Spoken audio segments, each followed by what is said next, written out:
উত্তরের লোকালয়ে বন্য প্রাণীর তাণ্ডব, আতঙ্কে গ্রামবাসী।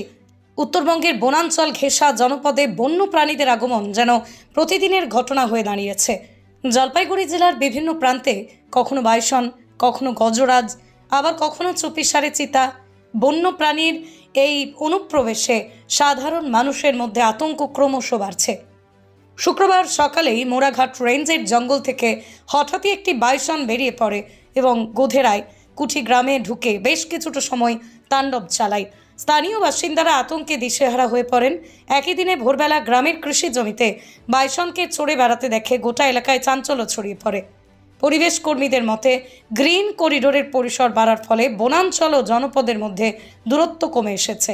এর ফলেই বন্যপ্রাণীরা জনবসতিতে ঢুকে পড়ছে, সংঘাতের আশঙ্কা বাড়ছে। তারা বলছেন, এখনই উপযুক্ত পদক্ষেপ না নিলে আগামী দিনে এই পরিস্থিতি আরও জটিল হয়ে উঠতে পারে।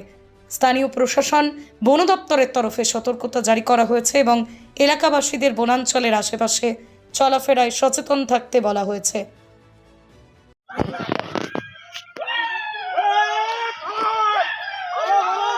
পালাও রে!